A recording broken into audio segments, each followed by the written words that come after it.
తొంభైలలో megastar Chiranjeevi Radhika కాంబినేషన్కు ఉన్న craze గురించి తెలిసిందే.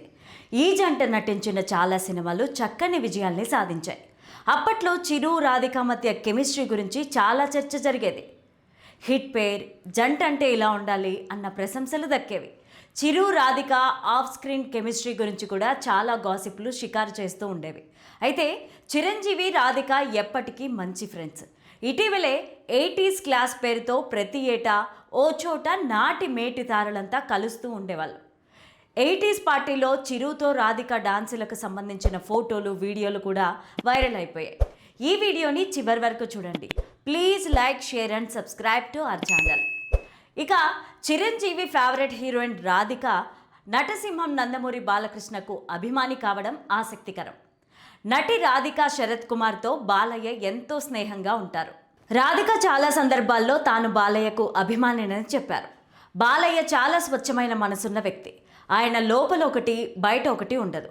అందుకే నాకు ఆయన అంటే చాలా అభిమానమని అంటూ ఉంటారు. బాలయ్య వ్యక్తిగతంగా చాలా మంచివాడని కూడా రాధిక కితాబిచ్చారు. అంతకుముందు బాలయ్య హోస్టుగా చేసిన అన్స్టాపబుల్ విత్ ఎన్బీకే షోకి రాధిక వచ్చినప్పుడు ఆ ఇద్దరి నడుమ సంభాషణలు, కెమిస్ట్రీ ఎంతగానో ఆకట్టుకున్నాయి. షోలో బాలయ్య ఎనర్జీని చూసి నువ్వు నిజంగా అన్స్టాపబుల్ బాలయ్య అంటూ రాధిక ప్రశంసించారు. బాలయ్య జోకులకు ఆమె పడి నవ్వడం చూస్తే వారి నడుమ ఉన్న కెమిస్ట్రీ ఏ రేంజ్లో వర్కౌట్ అవుతుందో అర్థం చేసుకోవచ్చు. 80లలో చిరంజీవి, బాలకృష్ణలతో కలిసి రాధిక పలు చిత్రాల్లో నటించారు. ఎన్బీకే నటించిన నిప్పురవ్వ చిత్రంలోనూ రాధిక ఓ కీలక పాత్రను పోషించారు. నిప్పురవ్వ జ్ఞాపకాలను కూడా రాధిక అప్పుడప్పుడు గుర్తు చేసుకుంటూ ఉంటారు. ఆ సినిమా షూటింగ్ సమయంలో బాలకృష్ణ క్రమశిక్షణను, సినిమా పట్ల ఆయనకున్న అంకిత భావాన్ని రాధిక ఇప్పటికీ గుర్తు చేసుకుంటూ ఉంటారు.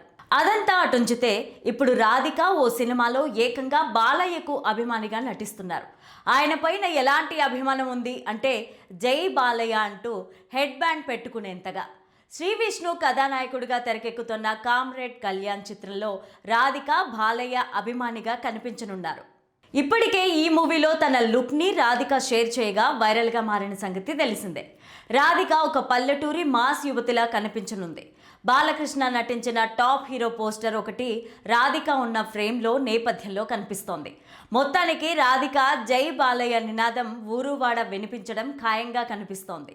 ఇక బాలయ్య విషయానికి వస్తే ఎన్బీకే 111లో బాలయ్య డ్యూయల్ రోల్ చేయబోతున్నారని, ఒక స్పెషల్ ఎపిసోడ్ కోసం ఆయన యంగ్ గెటప్లో కనిపించబోతున్నట్లు టాక్ అయితే వినిపించింది. దీనికోసం ఆయన వర్కౌట్స్ చేస్తున్నారు కూడా. అలాగే God of masses young getup మరింత థ్రిల్లింగ్గా ఉంటుందని, దీంతో పాటే ఆయన మహారాజుగాను కనిపించబోతున్నారని, త్వరలోనే దీనిపైన అప్డేట్స్ ఇస్తారని.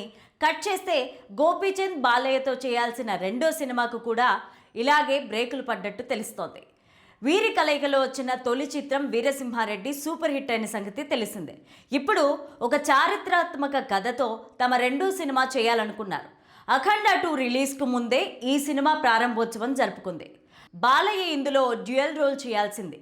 అందులో ఒకటి రాజు పాత్ర. కానీ అఖండ 2కు వచ్చిన ఫలితం చూశాక వేరే కారణాల వల్ల ముందు అనుకున్న కథను వర్కౌట్ చేయడం కష్టమని నిర్మాతలు ఒక నిర్ణయానికి వచ్చినట్టు తెలుస్తోంది. ప్రస్తుతం డిజిటల్ మార్కెట్ మరింతగా దెబ్బతినగా నిర్మాతలు ఆశిస్తున్న రేట్లకు దగ్గరలోకి కూడా ఓటీటీ సంస్థలు రావట్లేదు. అఖండ 2తో జాక్పాట్ కొడదామనుకున్న నిర్మాతలు చివరికి రిలీజ్ డేట్ మారడం, సినిమా మీద అంచనాలకు తగ్గట్టుగా ఆడకపోవడం వల్ల నష్టాల పాలైన పరిస్థితి కనిపిస్తోంది.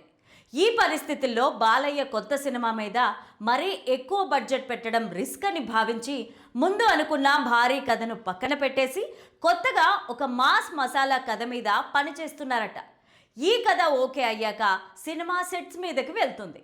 ఈ నేపథ్యంలోనే గోపీచంద్ మరో కొత్త లైన్ను బాలయ్యకు వినిపించగా బాలయ్య కూడా ఈ కథతోనే ముందుకెళ్లాలని డిసైడ్ అయినట్టు తెలుస్తోంది.